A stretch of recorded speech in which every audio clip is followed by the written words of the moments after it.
네, 농작물 재해보험 세 번째 강의 용어의 정의 강의 시작하도록 하겠습니다. 이번에는 조사 관련 용어부터 살펴볼 텐데요. 먼저 실제 결과 주수. 실제 결과 주수는 다르게 생각하면 실제로 과일이 열리는 나무를 실제 결과 주수로 보시면 되는데요. 여기에서 키워드를 먼저 몇 개 잡아드리고 설명을 드리자면 가입 일자를 기준으로 농지에 식재된 모든 나무의 수를 얘기하는데, 다만 인수 조건에 따라 보험에 가입할 수 없는 나무, 유목 및 제한 품종 등은 제외하는 것을 실제 결과 주수라고 합니다.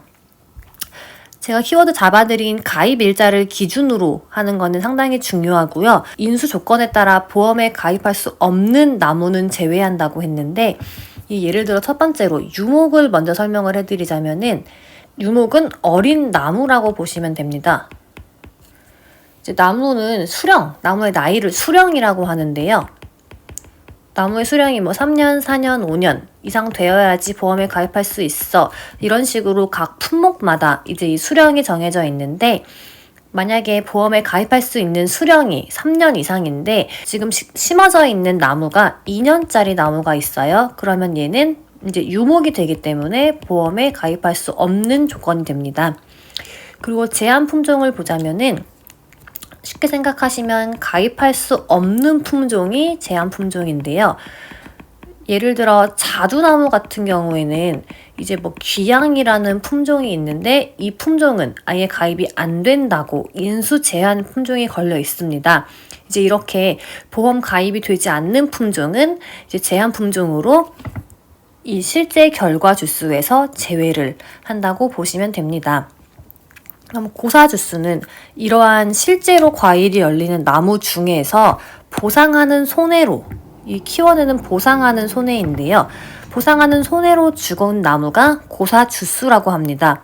이제 그렇다면은 보상하지 않는 손해로 죽은 나무는 바로 아래에서 나와 있는 이 미보상 주수라고 하는데요. 보상하는 손해 이외의 원인으로 죽었어요. 이제 그러거나 수확량이 현저하게 감소되면은 보상하는 손해가 아니기 때문에 보상하지 않는다. 그래서 미보상 주수라고 용어를 표기하고 있습니다. 그 다음에는 기수확 주수인데요. 기수확 주수는 실제 결과 나무 수 중에서 조사 일자를 기준으로 수확이 먼저 완료된 나무를 기수확 주수라고 합니다.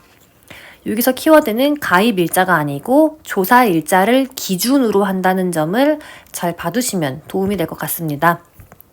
수확 불능 주수는 실제 결과 나무 중에서 보상하는 손해로, 이번에는 보상하는 손해입니다. 보상하는 손해로 전체 주지나 꽃 등이 보험 약관에서 정하는 수준으로 이상 분리되었거나 침수되어서 보험 기간 내에는 수확이 불가능할 것 같아. 이제 이러면은 수확 불능 주수라고 하고, 이거나 아니면은 나무는 이제 많이 피해를 입어서 이번 텀에는 수확이 불가능할 것 같지만 나중에 1년 뒤, 2년 뒤에는 수확이 가능한 나무 수는 이제 나무가 죽은 게 아니니까 수확 불능 주수라는 표현으로 따로 표기를 하고 있습니다. 다음 조사 대상 주수. 이 조사 대상 주수는 저희 손해평가사 공부를 하다 보면 정말 많이 나오는, 꼭 알아둬야 하는 용어인데요. 실제 결과 나무 수에서 고사나무, 미보상나무, 수확 완료나무, 수확 불능나무를 뺀 나머지 나무로 과실에 대한 표본 조사의 대상이 되는 나무 수를 조사 대상 주수라고 합니다. 먼저 한 가지 팁을 알려드리자면 조사 대상 주수를 나중에 이제 계산을 할 때는 이 필수로 구하셔야 되는데 저는 이제 이거를 고수미라고 외웠었습니다. 네, 조사 대상 주수는 마이너스 수, 미. 그러니까 실제 결과 주수에서 고사나무, 수확 불능나무, 수확 완료나무, 미보상 나무를 다 빼주면은 이게 조사 대상 주수가 됩니다. 조사 대상 주수는 고수미를 먼저 외워주시면 됩니다. 다음, 실제 경작 면적은 가입 일자를 기준으로 실제로 경작이 이루어지고 있는 모든 면적을 의미하며 수확 불능 면적, 타작물, 미보상, 기수확 면적을 모두 포함해서 예를 들어 1000제곱미터의 토지가 있습니다. 여기에서 실제로 다 경작을 하고 있는데 이만큼은 죽었어요. 고사 면적. 요만큼은 이제 이게 고추밭이라고 하면은 여기에는 다른 당근이 심어져 있어요. 그럼 이게 타작물. 이렇게 되는데 이런 거를 전부 다 포함해서 실제로 경작하고 있는 면적이다 해서 실제 경작 면적이라고 합니다. 그 다음에 수확 불능 면적은 이 실제로 경작하는 면적 중에서 보상하는 손해로 수확이 불가능한 면적은 수확 불능 면적이라고 하고요. 타작물 및 미보상 면적은 마찬가지로 실제 경작하는 면적 중에서 다른 작물이 심어져 있거나 보상하는 손해 이외의 원인으로 수확량이 현저하게 감소되면은 이제 미보상 면적이라고 합니다. 그럼 기수확 면적은 기수확 주수랑 앞에 나무랑 동일하게 실제 경작 면적 중에서 조사 일자를 기준으로 수확이 완료된 면적을 기수확 면적이라고 합니다. 다음으로는 재배 및 피해 형태의 구분 관련 용어를 살펴보도록 하겠습니다. 먼저 재배 관련된 용어가 먼저 나와 있는데요. 꽃눈 분화는 영양 조건, 기온, 기간, 일조 시간 따위의 필요 조건이 다 차서 꽃눈이 형성되는 현상을 꽃눈 분화라고 합니다. 저희 이 손해평가사 시험은 주관식에 이제 괄호 넣기 문제도 나오는데 이제 여러분이 더 공부를 많이 하시면은 이제 이런 4가지도 다 외워주셔야 됩니다. 영양 조건, 기간, 기온, 일조 시간 이것도 다 꼼꼼하게 봐주셔야 됩니다. 꽃눈 분화기는 과수원에서 이러한 꽃눈 분화가 50% 정도 진행된 때를 꽃눈 분화기라고 합니다. 이게 뒷페이지에서 설명을 드릴 건데요. 이제 꽃눈 분화기처럼 뭐뭐기로 끝나는 것들은 다 퍼센테이지 숫자가 50%로 되어 있는데 딱 한 가지, 출수기는 벼에서 나오는 건데 이 출수기만 70%로 되어 있습니다. 이건 이렇게 교재에 메모해 두시면 도움이 될 것 같아요. 다음으로 낙과는 떨어진 거죠. 떨어질 낙자를 사용하는데요. 나무에서 떨어진 과실을 낙과라고 하고요. 착과는 나무에 붙어있는 과실을 착과라고 합니다. 다음 적과. 이 적과는 정말 많이 용어를 사용을 하는데요. 해거리를 방지하고 안정적인 수확을 위해서 알맞은 양의 과실만 남기고 나무로부터 과실을 따버리는 행위를 적과라고 합니다. 다르게 표현을 한다면 열매 속기 라고도 하니까 적어두시면 될 것 같습니다. 다음 페이지 넘어가도록 하겠습니다. 열과라는 거는 보통 이제 포도에서 많이 발생하는 현상인데요. 과실이 숙기에 다하면은 과다한 수분을 흡수하고 난 후에 이제 뜨거운 고온이 지속될 경우에 수분을 배출하면서 과실이 다 갈라지는 현상을 열과라고 합니다. 여러분이 실제로 여름철에 과일점이나 백화점에 방문을 하면은 포도들이 다 터져가지고 있는 걸 볼 수 있는데요.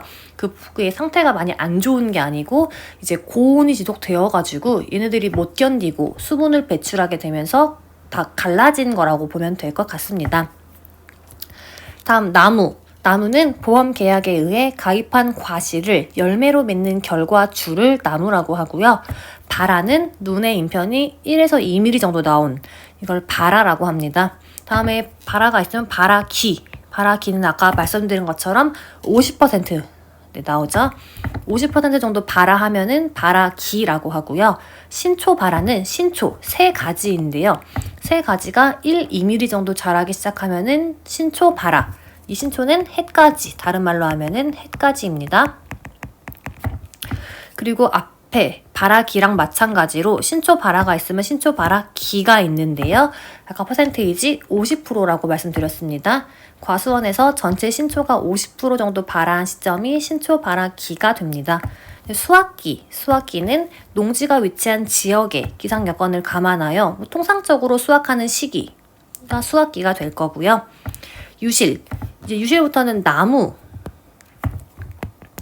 나무와 관련된 용어인데요. 나무가 과수원 내의 정 위치를 벗어나 점유를 잃은 상태를 유실이라고 합니다. 다음 매물은 나무가 토사, 흙이나 산사태 등으로 주간부의 30% 이상이 묻힌 상태가 매몰인데요. 이 주간이 뭐냐고 하면은 이렇게 땅이 있으면은 이제 이렇게 나무가 이렇게 있게 되는데 요 부분을 주간이라고 합니다.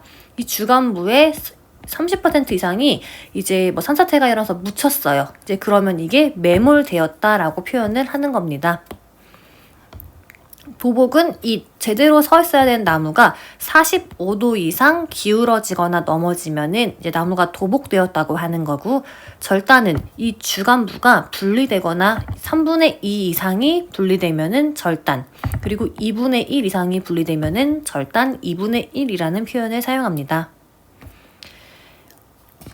신초 절단, 이거는 단감이랑 떫은 감에서 사용하는 용어인데요. 단감이나 떫은 감에 그 신초, 아까 햇가지라고 말씀을 드렸는데 단감이나 떫은 감의 햇가지의 3분의 2 이상이 분리되면은 신초 절단이라고 합니다. 다음 침수는 나무에 달린 과실이나 꽃이 물에 잠기면 침수라고 하고, 소실은 화재로 인하여 3분의 2 이상이 사라지면 그냥 소실, 2분의 1 이상이 사라지면은 소실 2분의 1이라고 합니다. 다음으로 나오는 이양은 벼에서 사용되는 용어인데요. 모짜리 등에서 기른 모를 농지로 옮겨 심는 일을 이양이라고 합니다. 그 다음에 직파, 담수 전파는 물이 있는 논에 파종 하루 전 물을 빼고 종자를 일정 간격으로 전파하는 파종 방법을 직파라고 하는데요. 이렇게 이제 논이 있으면은 전파는 이렇게 일정 간격으로 뿌려서 심어주는 것을 전파라고 합니다. 그에 비해서 이양은, 아까 설명드린 이양은 이렇게 기른 모를 이제 옮겨서 심는 거는 이양이라고 하는 거죠. 다음 종실 비대기는 꼬투리 형성기, 콩이나 팥에서 나오는 용어인데 두 류의 꼬투리 형성기가 종실 비대기입니다. 출수는 이 벼에서 나오는 용어로 이삭이 줄기 밖으로 자란 상태를 출수라고 하고요. 이거 아까 제가 말씀드렸죠. 기로 끝나는 거는 다 50%인데 이 출수기만 70%라고 말씀드렸습니다. 이 농지에서 전체 이삭이 70% 정도 출수하면은 출수기라고 합니다.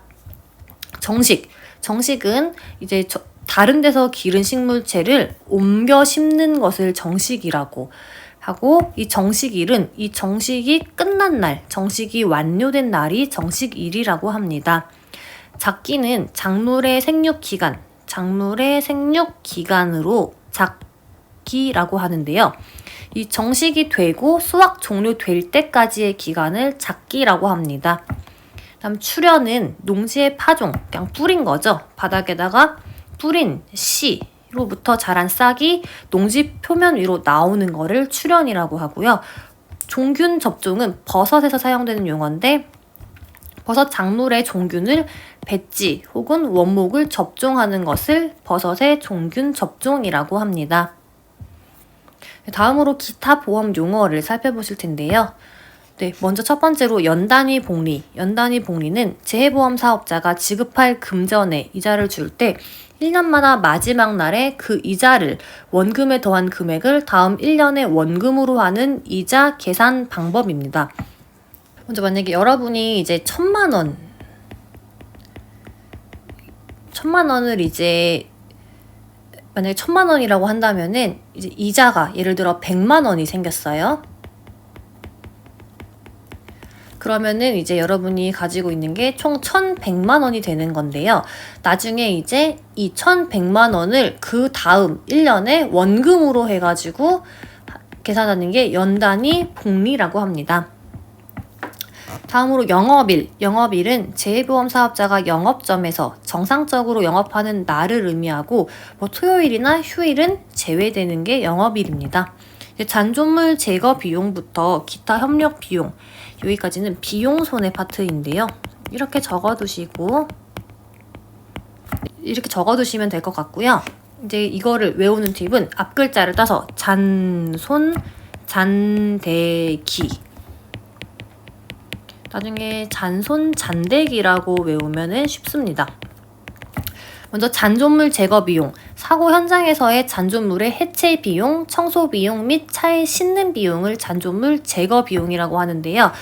이제 외울 때는 차를 청소해 이런 식으로 외우면은 잔존물 제거 비용을 쉽게 외울 수 있습니다. 차를 청소해 이렇게 외워주시면 되고요. 다음 손해 방지 비용은 손해의 방지 또는 경감을 위하여 지출한 필요 또는 유익한 비용을 손해 방지 비용이라고 합니다. 이 대위권 보전 비용은 다른 얘기로 하면은 이제 위치를 대신하는 건데요.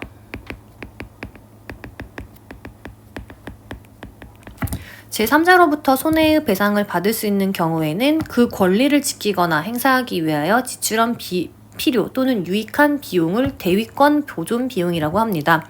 네, 다음으로는 잔존물 보전 비용입니다. 잔존물 보전 비용은 잔존물을 보전하기 위하여 지출한 필요 또는 유익한 비용이라고 보시면 됩니다.